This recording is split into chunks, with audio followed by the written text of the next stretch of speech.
Glad he could join us. The return of Lance McCullers Jr. to the mound for the Astros. And the first batter he faces grounds one to the right side. Right there is Zach DeZenzo, and that's how Lance McCullers' return begins with a ground out to first base. He's alive! That's Lance McCullers, real human being, Lance McCullers, for the first time in 868 days, getting on the mound and looking all right. Wasn't great, nothing special, but this is one of those games that we will allow Lance McCullers to leave in spring training saying, yeah, I thought I had good stuff. 13 pitches, 3 outs, 0 runs allowed, 1 hit batter, and he hit 93. Boom, boom, boom, boom, boom. 5 big booms for Lance McCullers. He got a standing ovation from teammates as he went back into the dugout, and he should get a standing ovation from you. Yes, that's right. You people who were upset that poor Lance McCullers' elbow wasn't cooperating with him. Upset that the Astros gave him that contract. I think this is a day to celebrate. It's tough to come back after not having pitched in nearly 3 years. But he's back out there, and hopefully he's going to contribute to the Astros this year. Hello and welcome aboard the Paul Gallant Show on a Wednesday, March 19th, 2025. I am Paul Gallant. This is the most interactive sports talk show in Houston.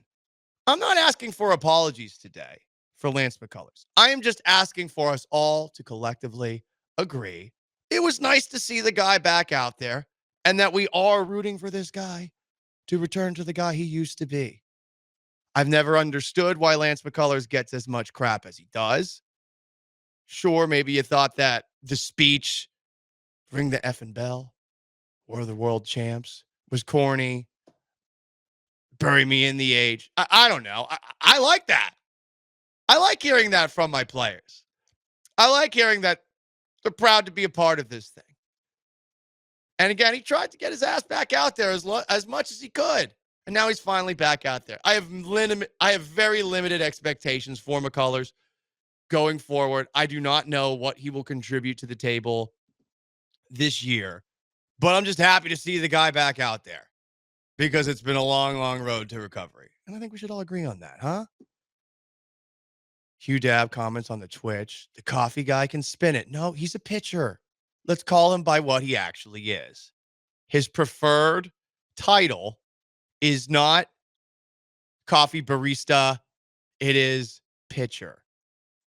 And it's nice to see him finally back out there. You can also jump in on our text line at 713-780-3776. That's how you call or text. You can also chime in on YouTube at ESPN Houston. So nice to see Lance McCullers out there. What more do I really have to say on this? Not a whole lot. How about the other thing that we saw yesterday? The Astros experiment with Jose Altuve in left field continues. And I think that's all we can really call it if we're being polite. It's an experiment. There was a moment that I think a lot of people got excited about where Jose Altuve perhaps had the best catch that he has ever had in left field. I suppose low bar to clear, but ball's hit to the deep left center gap. He gets on his horse. He runs it down, catches it. Nationals end up scoring on the play, but it would have been an impossible throw for Altuve to make from all the way out there to gun the guy down. It was a really nice play.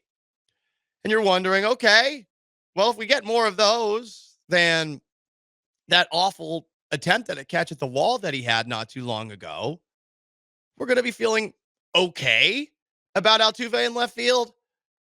And then something happened a little bit later. Oh, God. This one was rough.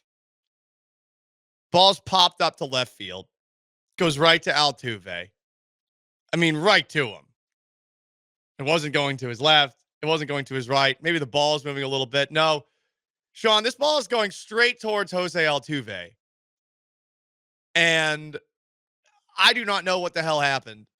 but the ball bounced off Altuve's glove, and it went far away from Jose Altuve. It, once again, looked catastrophic. Here's how it sounded on the Space City Home Network broadcast of the Astros and Nationals from spring training last night. Course of last season was make adjustments from outing to outing, being a young player in the big leagues for the first time. Altuve is going to have his arm tested, but before he could make the throw, he drops that fly ball.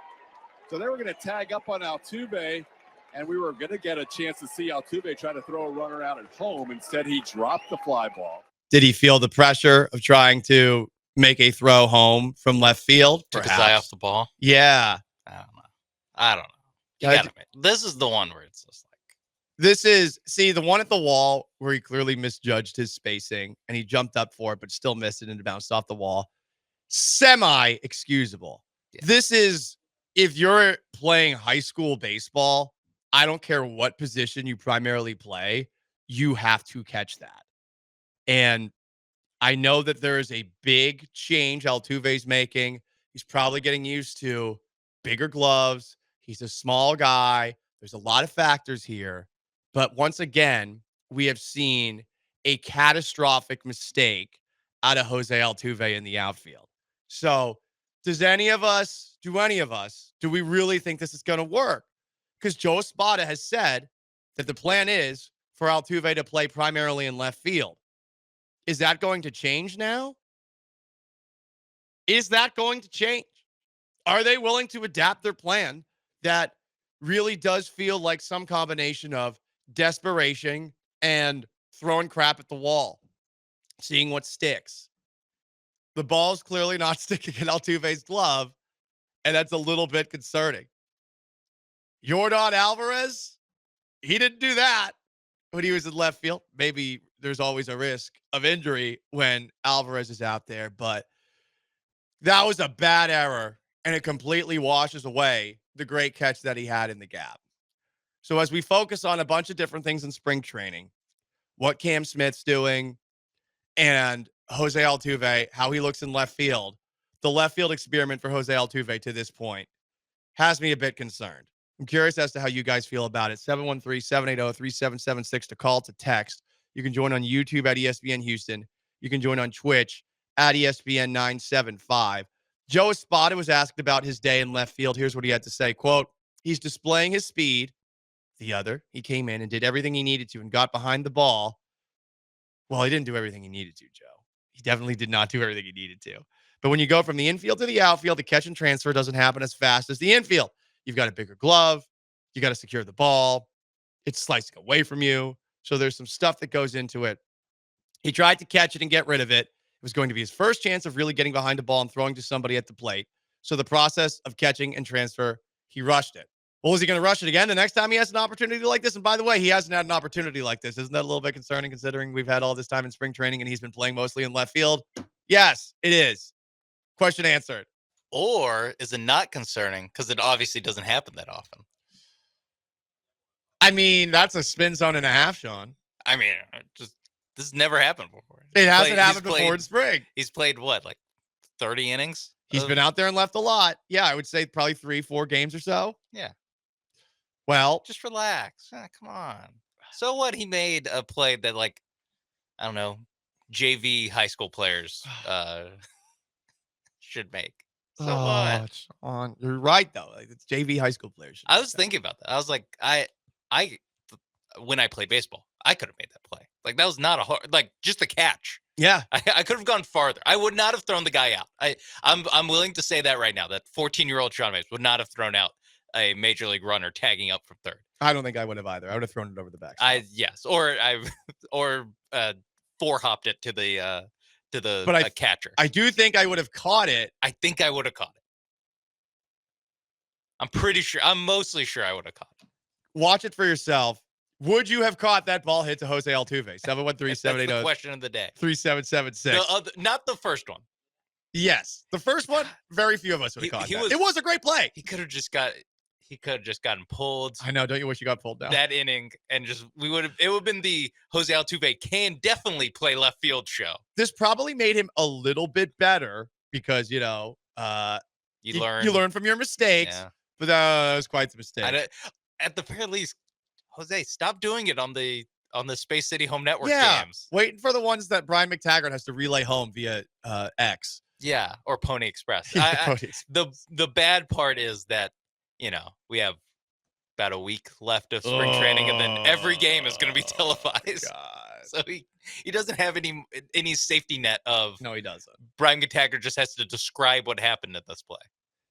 Hugh Dab comments, Altuve is doing his best Aaron Judge impersonation. We did see Judge do something along those lines. More comments here. 713-780-3776 to call, to text.